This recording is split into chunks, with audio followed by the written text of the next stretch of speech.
Planet Earth, 10,000 years ago. For 2.5 million years, our prehistoric ancestors had been living in caves, passing the time by bashing stones together. Then suddenly, everything changed, and people began to build huge monuments all over the planet. But how and why?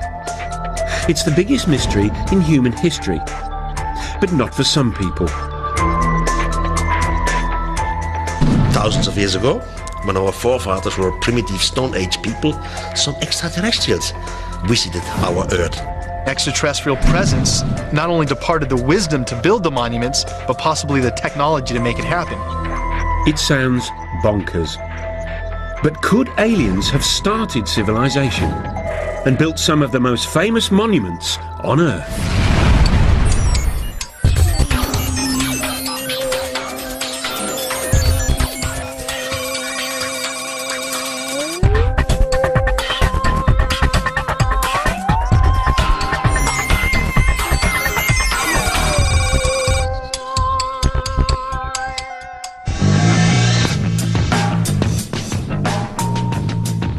All over the Earth, there are giant stone monuments. Almost everyone knows they were created thousands of years ago by ancient man. But could almost everyone be wrong? According to the official history books, buildings like the pyramids and Stonehenge are triumphs of human engineering, which mark the beginning of our human civilization. But there are a few nagging questions about them, like why they seem to appear out of the blue.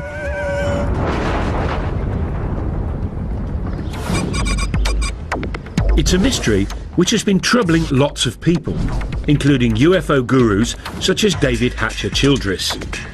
Well, one of the great enigmas of the past and of humanity is that people just like us have been around for at least 100,000 years. And then suddenly, a few thousand years ago, we just stepped out of our caves and started building all these giant monuments. One of the mysteries here is not only how did ancient man build all these giant megalithic monuments, but why? Over the years, scientists have struggled to explain it. Some suggested it was to do with agriculture. The birth of agriculture meant we could suddenly feed armies of workers. Others said it was all about the birth of religion.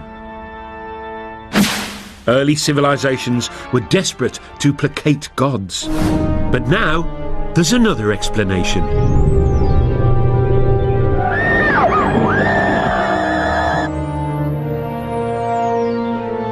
One group of people say that most of these monuments were built or designed in the distant past by aliens who visited our planet with their super advanced technology.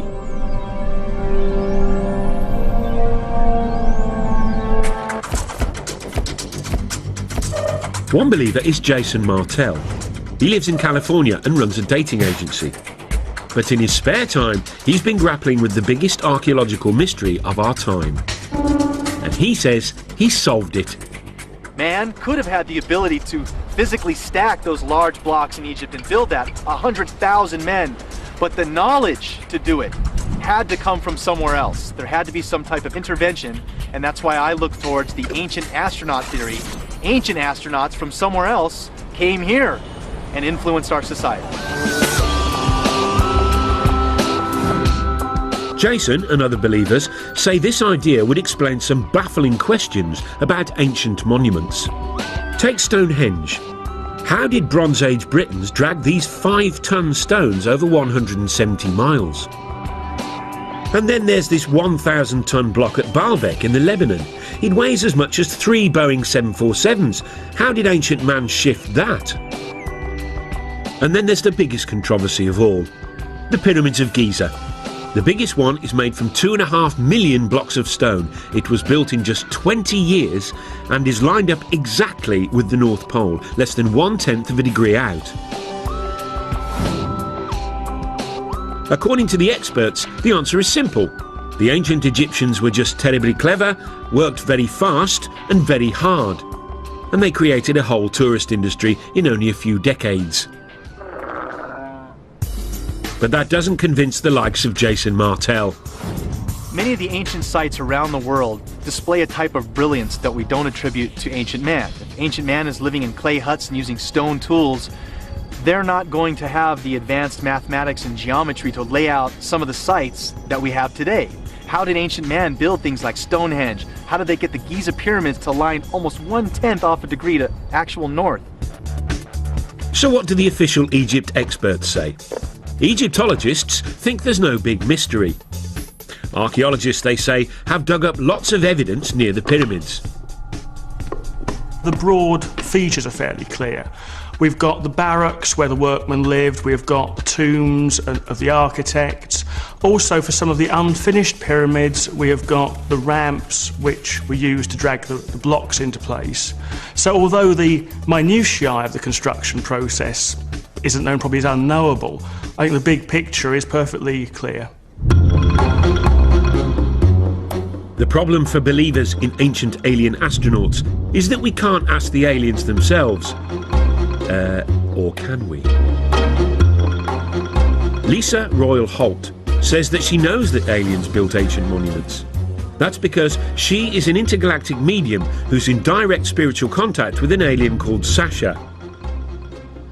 Apparently, Sasha lives billions of miles away, but luckily, reception is crystal clear. Over to you, Lisa. Well, greetings to you. This is Sasha. It is a pleasure to be with you this day, and we are so excited that you have an interest in this subject matter.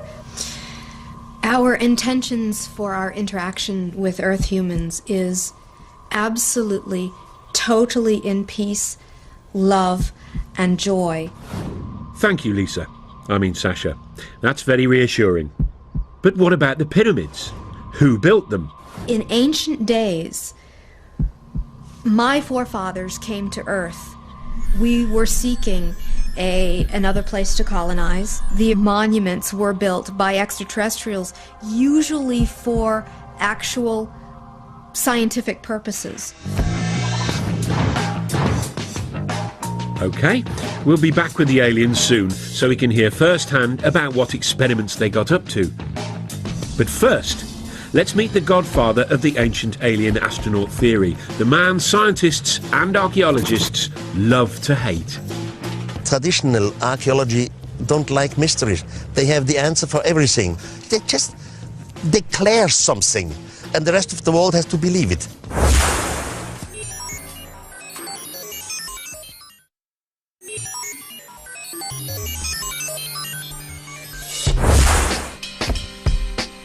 In 1968, Erich von Däniken, a Swiss hotel manager, achieved international notoriety when he published a controversial theory which said that alien astronauts had visited Earth in our ancient past. Now, it wasn't the first time it had been suggested extraterrestrial beings had come to Earth in prehistoric times. This, after all, had been a staple of science fiction fantasy for years. But Erich's idea had a rather crucial difference. He said it was true. His book, Chariots of the Gods, sold more than 60 million copies worldwide. And he quickly became an international superstar. Erich seemed to give the world a brand new space-age version of human history. Thousands of years ago, when our forefathers were still Stone Age people, some extraterrestrials arrived. Von Däniken argued that those extraterrestrials helped build ancient monuments. His career as a solver of ancient mysteries began, he says, in the 1960s.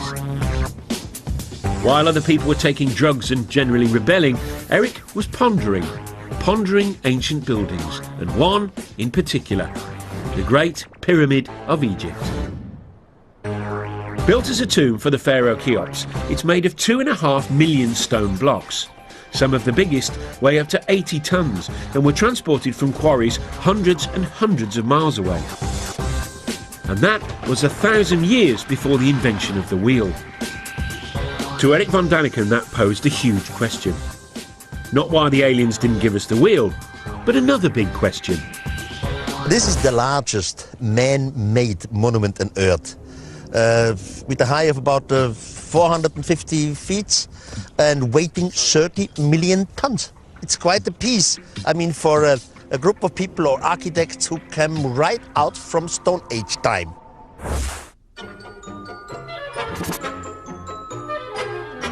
Von Daniken's theories make academic Egyptologists ever so slightly irritated. Von Daniken doesn't seem to like human beings very much. He does them down, claims that people are just out of the Stone Age. Well, the Stone Age actually ended some centuries before the pyramids were built, for starters. As far as I'm concerned, Erich von Daniken is a one-man self-publicity machine. I wouldn't characterise what he does in anything like scientific work. But no matter what the experts say, Erich has stuck to his guns. I was never afraid to be ridiculed. I was never afraid that others have a complete different opinion to me. It's wonderful. It's their freedom. But I at least read most of the archaeological books, while the other side, they have no idea what Erich von Daniken says. He states that you couldn't cut granite except with laser beams. Well, it's been shown that using a copper saw, using just ordinary desert sand as an abrasive, within a week or so you can slice through a great chunk of granite.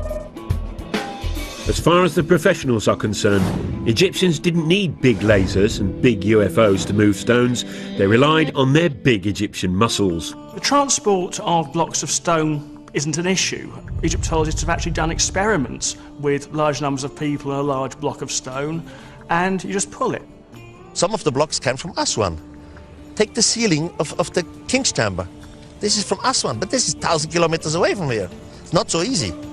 There's actually a carving in an Egyptian tomb showing them moving a huge statue exactly by that, simply by muscle power. So there's no mystery about how the Egyptians moved great blocks of stone. And here it is. There are no aliens in this ancient Egyptian carving of the pyramids being built, unless they're cunningly disguised as ancient Egyptians, which is probably why it doesn't appear in any of von Daniken's books. I fail to understand why people can't simply grasp the fact that these things were built by the men and women who lived at that time in that country. The logic just seems irrefutable. There are some other obvious quirks in Erich's theory about the pyramids. For one thing, he says after the aliens left, humans did build some pyramids, using alien technology left behind. How did they do that? That's another mystery. He's not quite sure. He also says the pharaoh's tombs were actually a cunning attempt to copy the alien science of cryogenics, which preserves the dead in a state of suspended animation.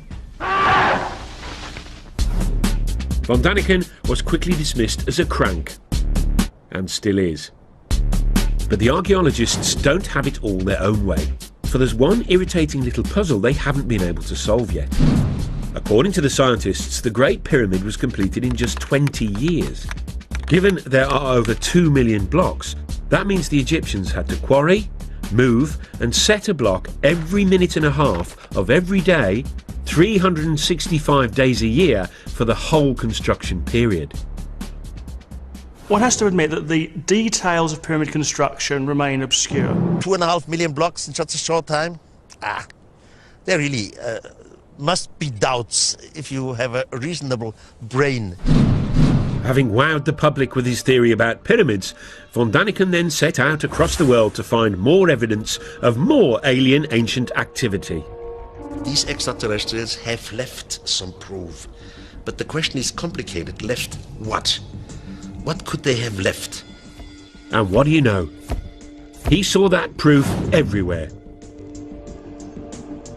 This 5,000-year-old African cave painting, for example, he says, is of a spaceman, complete with helmet. This ancient stone, he claims, shows people using telescopes. And when he climbed into this Mayan tomb in Mexico, he found what his book would later say was a carving of what seemed like an extraterrestrial traveller in his spaceship. Hunched over the controls, the alien seems to have his breathing apparatus in place, and flames are spewing out of his rocket. According to von Daniken, it's just like the liftoff at Cape Canaveral. And then he said he had the revelation which proved his idea had to be true when he visited South America and flew over the famous Nazca lines in Peru.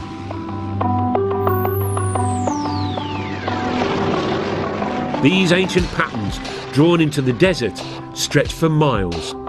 Some are weird shapes. But mysteriously, those weird shapes can only really be seen from the sky. I had my first flight over Nazca, and it was very, very impressive because you can see it only from the air. Then you fly higher, then you see something who looks like airstrips. You think, this is fascinating, this is incredible, this is not normal for the natives. And then the question comes, why have they done it, and why exactly here? Archaeologists say these lines are irrigation channels or religious symbols, but von Daniken says he has a much more convincing explanation involving, yes, you guessed it, aliens.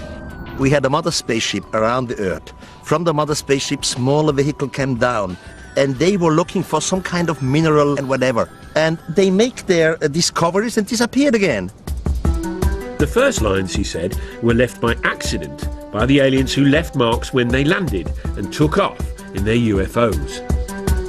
The natives came and see the line of landing because sand and little stones are blown away. And now the natives start to make lines like they have seen created by some mysterious god. Eric believes that the Nazca were so impressed by the visiting aliens, they thought they were gods and set out to copy the lines themselves. He says it was an effect similar to that modern Westerners had on Stone Age tribes in the 20th century.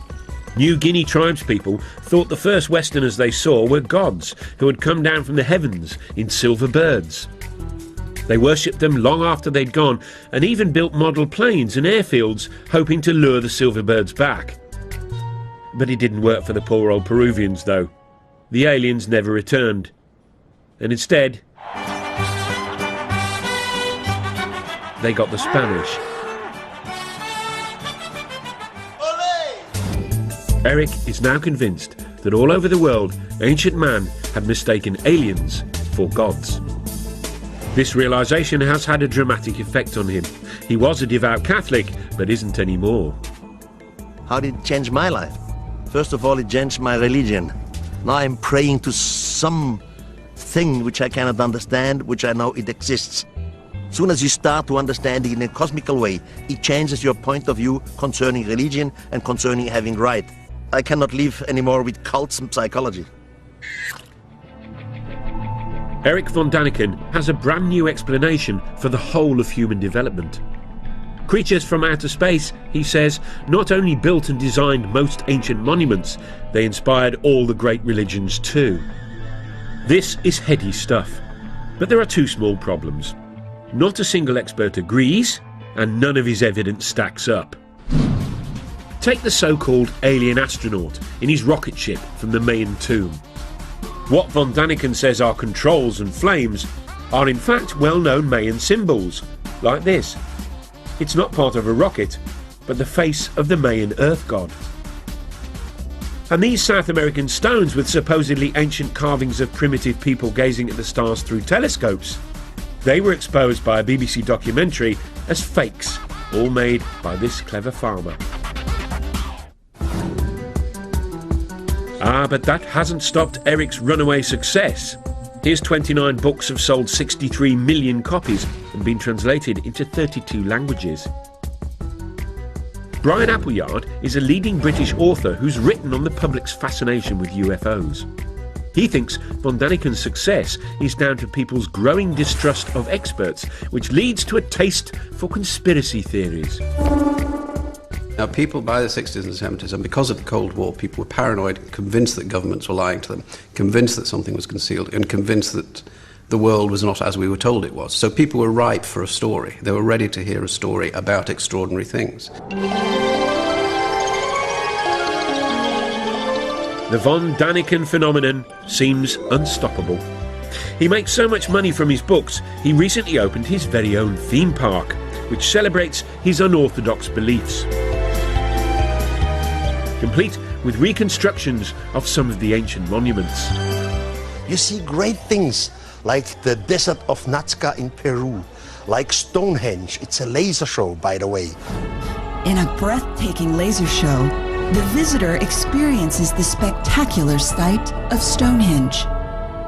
There's even a guided tour which aims to answer all those big questions you've been dying to have answered.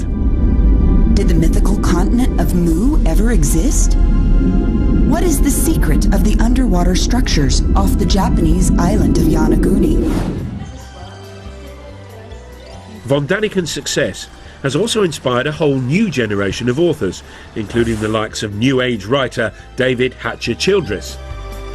People are attracted to Eric's theories, I think, because there are genuinely unexplained mysteries of the past.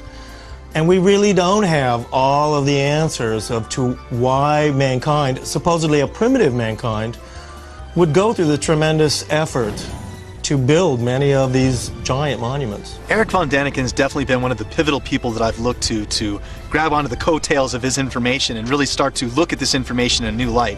But these new believers have a battle on their hands. Scientists don't care whether the mythical continent of Mu ever existed. If aliens visited the Earth, scientists want proof. I think the first thing I would say about whether the knowledge to build pyramids was given to the Egyptians by extraterrestrials is simply, where's the evidence?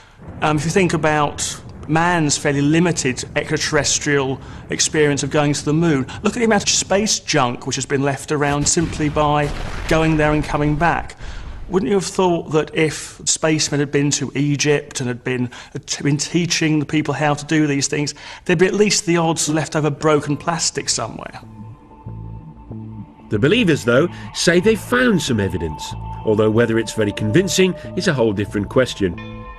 According to them, aliens did leave some space-age technology behind. This 2,000-year-old pottery jar, for example. It was discovered in Baghdad in 1938. Inside it were copper and iron rods, similar to a modern battery. Back in California, Jason Martell has built his very own replica. What we're looking at basically is just a simple clay pot formed with the clay found naturally in that region, and then using a simple copper lining and a iron metal rod down the center. This was in back in their days used either a rubber or an asphalt stopper. Jason fills the pot with an acid solution, vinegar, and now he's expecting something spectacular to happen. All right, the moment of truth.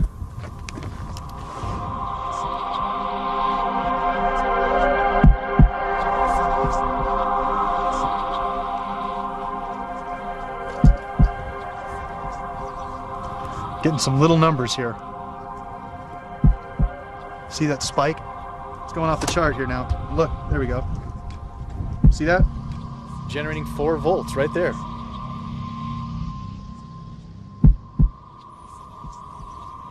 What we attribute to ancient man, they deserve a lot more credit than we're giving them. Because obviously we can test the devices with our understandings of technology and get a reading. Here we are, 4 volts right there from the battery. So obviously they were able to make this happen. What were they using it for? Very possibly electricity. Now, what ancient Iraqis might have done with 4 volts of electricity, nobody's sure. As for aliens, why would they need an old clay pot when they can zoom through interstellar space? If making a little pot, filling it with vinegar and sticking a bit of copper in it, and then seeing that there's some bubbles appear, is space age technology, fine. Back at Eric's theme park, the Baghdad battery is given pride of place, alongside an object based on an Egyptian drawing which he claims was an electric light bulb. The Egyptologists, though, say it's a well-known symbol and is actually just a snake inside a flower. The spoil sports. But Eric is convinced the ancient Egyptians used electricity to light up the dark passages in their pyramids. Someone must have nicked all the wires. Now, you may have been thinking that aliens could have brought us something more useful than the odd light bulb. Well, the same thought occurred to this man. He believes they brought the technology to tap into a cosmic energy source, which they then linked to all the ancient monuments on the Earth. funny. He doesn't look crackers.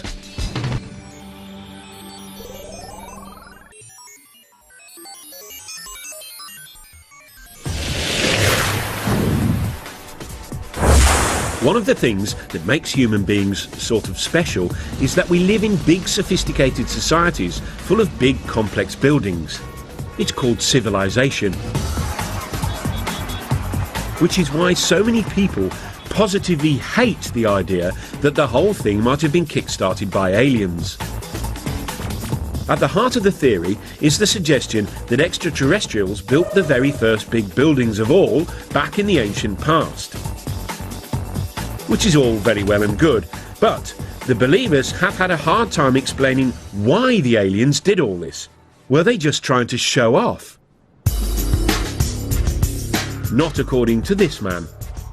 Here he is, hiding in Stonehenge.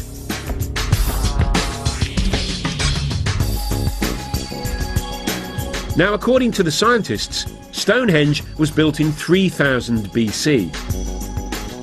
The 5-ton stones were dragged 170 miles by ancient British people to celebrate the sun, it's thought.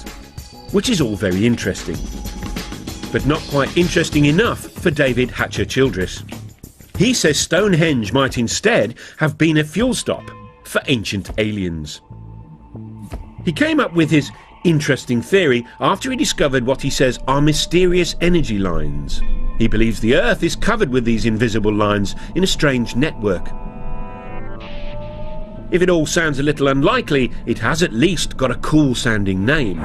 The World Energy Grid. The World Grid is an intelligent geometric pattern of the Earth and its energies. A wave of the sunlight hits the Earth and wraps the Earth like a ball of string of energy, creating this energy grid. As you might have guessed, no scientist believes in this grid or the energy that it apparently contains. But according to Hatcher-Childress, that's just because they're too sceptical for their own good. The aliens, though, knew about the energy grid and tapped into it. How? By building ancient monuments on key intersections of the grid, obviously. By placing megalithic monuments along this grid, UFOs can then take energy off of this energy grid, and by going to certain power points like Stonehenge, the craft can hover over these energy spots and draw energy from those spots to help replenish the craft. Now, why these giant fuel stops are all built out of big lumps of stone, Childress doesn't say. But maybe we could tap into this energy nowadays. Of course we can't. Over to you, David, to explain exactly why not. I know many people must have difficulty in imagining this energy grid around the planet, but it's a lot like this racetrack. Here on this racetrack we have a geometric formation. It's all interconnected. We have the cars running along this energy grid.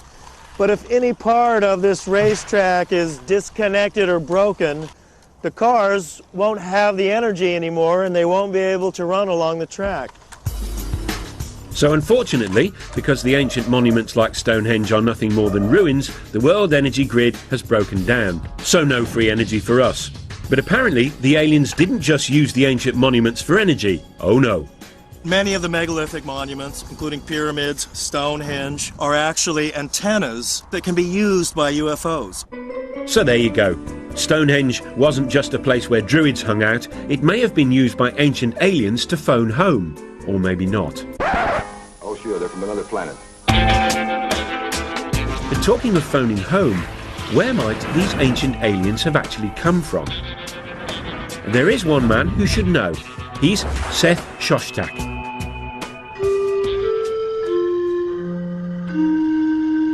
He heads up SETI, the Search for Extraterrestrial Intelligence. This is a scientific study that's been scouring the constellations for the last 20 years, listening for radio signals from alien life forms. It turns out that lots of scientists believe that life probably did arise somewhere else other than the Earth. After all, the universe contains trillions and trillions of stars. Seth Shostak has devoted his life to being the first to prove it. You know, the universe is vast. It seems that most stars have planets. There are going to be lots of other worlds that are just as nice as the Earth for life. The question is, has life arisen on those worlds? Planet X. Jason Martell is convinced aliens are from there. He says that the ancient Sumerians from Iraq believed in a 10th planet in our solar system, which modern science hasn't yet discovered. Sumerians, he says, believed that's where their gods, the Anunnaki, hung out. Again, the Anunnaki are the beings supposedly that come from Planet X, another planet within our solar system that modern science is currently trying to look for. That planet does exist. It's possible we have ancestors living on that planet. Just a minute. Ladies and gentlemen, we bring you this special radio television broadcast in order to give you the very latest information on an amazing phenomenon. It was looking good for Planet X when in July 2005 astronomers announced they had actually discovered a big blob way out beyond Pluto. They called it Planet Xena. But they've now realised it's really small and full of gas, so not likely to be the home of the Anunnaki or our ancient alien visitors. But there's one candidate for alien life that obsesses more people than any other. It's our closest neighbour, Mars. It's also the planet that's most like our own. Some scientists are convinced it has water, and for years NASA has been probing and exploring it. So far, no signs of aliens. But in 1976, they were looking for signs of tiny bacteria, when instead they found this. This photo of the plain of Cydonia contains what most astronomers are convinced are some large rocks. But to some people, they look suspiciously like this.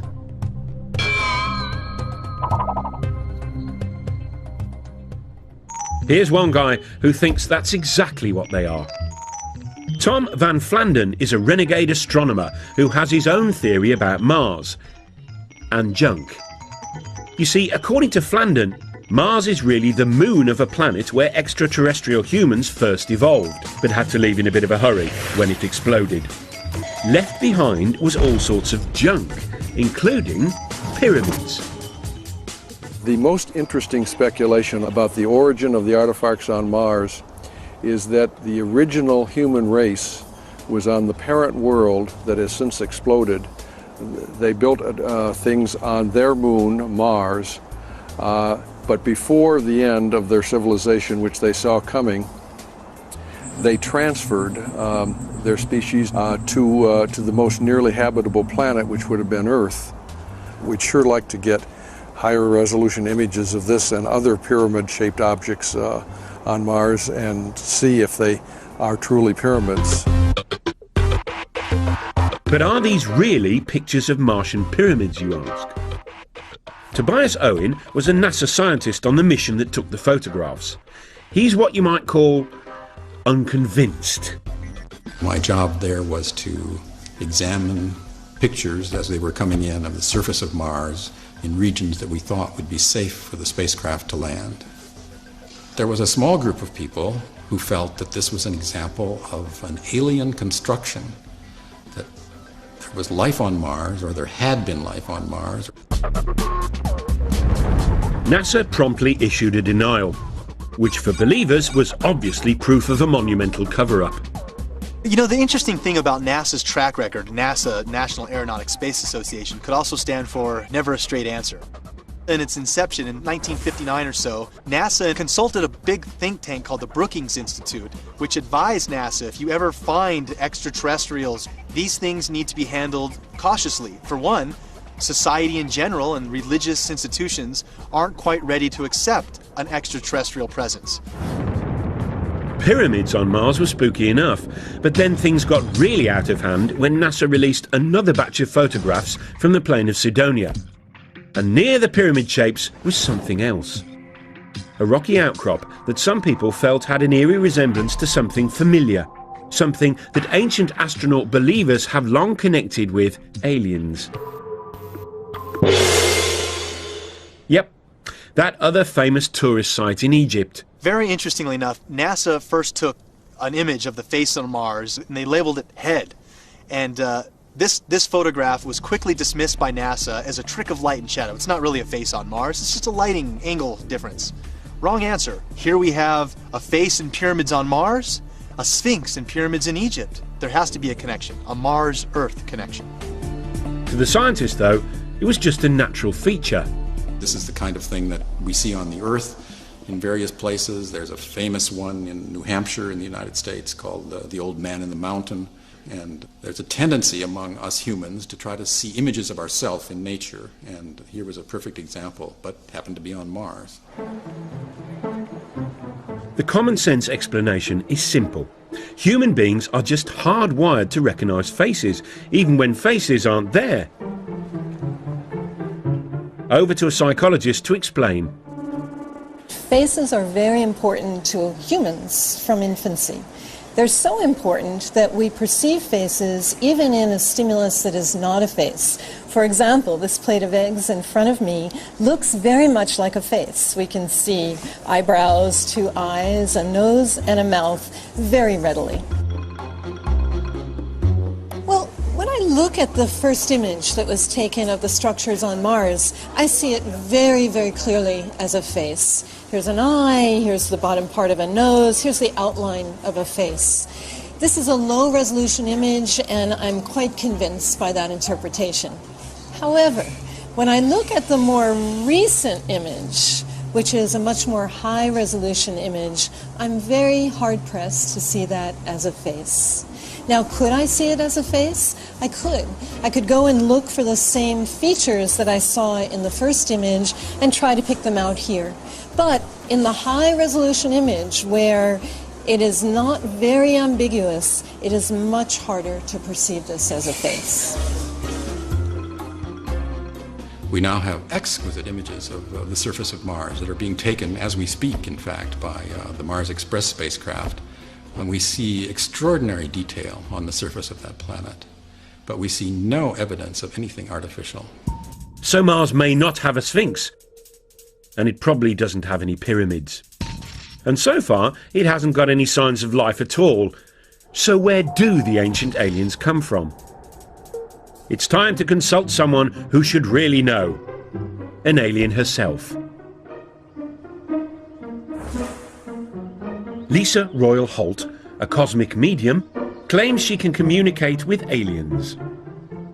Apparently, she hooks up to the extraterrestrials by putting herself into a self-hypnotic trance. She says she's been doing it for years. It wasn't until I was in college when I was studying hypnosis, and I learned to put myself in an altered state. And when I did that, I started to realize that I was very intuitive and that sometimes I would receive messages. I'm able to actually hear or sense the communications and then verbally communicate them. Right now, her favourite phone buddy is a female alien called Sasha, who takes over Lisa's brain and communicates through Lisa's voice. We are about to do a channeling session. I will go into a meditative state. You are going to hear from Sasha, who says she's from the Pleiades. You mean the Pleiades, a cluster of stars in the constellation of Taurus, otherwise known as the Bull. Tell us, Sasha, if it's not too personal a question, what do girls from the Pleiades look like? In my world, I actually do have what you would know to be a physical body, though it exists in a slightly different dimension. I could walk down your street and pass as a human, but you would probably look at me and feel there was something strange about me. Sasha says her people were intergalactic empire builders who roamed the universe thousands of years ago, taking over other planets and building vast monuments as they did.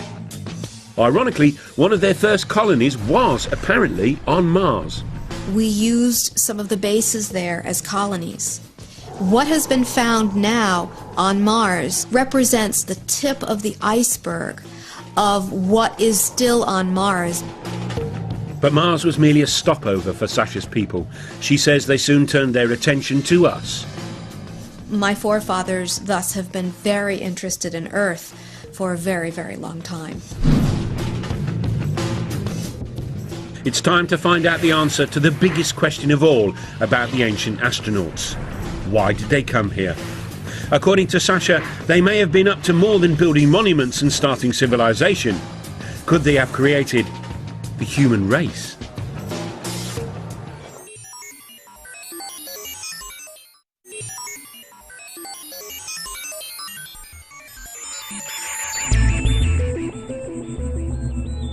If alien astronauts really did visit us thousands of years ago, and that's rather a big if, then the obvious question is why?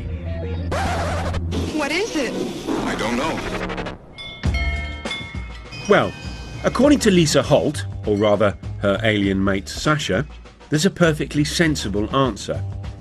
The aliens chanced upon our pre-human ancestors and then started messing with our DNA, a process she calls upliftment. My sources have said that the extraterrestrial genetic projects on Earth have been going on for thousands of years. If your pre-humans were not uplifted by extraterrestrial genetics, your evolution as human beings would not have progressed as far as it has. You would still be in the evolutionary phase if it was not for the little bit of upliftment that was done. Lisa and Sasha are not the only people to believe this theory. They came here 300,000 years ago, created a primitive worker based off the Neanderthal man that was here evolving naturally, and created us. So an extraterrestrial crew comes here. They take one cell. They change the DNA code in the cell. You put it in the womb of a female of the same species. This female will give birth to a child. It's just what we would call the missing link. If the believers in ancient aliens are right, then evolution didn't gradually create humans. We were instead cooked up in the alien equivalent of a test tube. Spooky stuff. To me, that explains so much. And it also explains psychologically a sense of abandonment that the human race seems to feel. That these beings helped in our creation, but then never allowed us to remember who our parents were. Now, it all might sound like cobblers, but the notion of visiting aliens as godlike creators takes alien conspiracy ideas to their ultimate conclusion. And for author Brian Appleyard, it even hints at the role aliens now have in our culture. The idea that aliens once visited Earth and gave us this technology, this capacity, and pointed us up some progressive path, showed us the way to go, is a great idea for people to hold on to. Because one of the problems of the modern world is that people don't have anything to hold on to. And the story of ourselves we're given by science is frankly that we're nothing, it doesn't mean anything. The thing about the alien in the past is that it gives us a story. And that's fundamental to what people need to believe about themselves. Whatever comfort the idea that aliens visited us in the past gives some people, chances are it never happened. But hey, if it did, then maybe, just maybe, the greatest monument they left behind wasn't a giant feat of engineering like the pyramids, but a brilliant little piece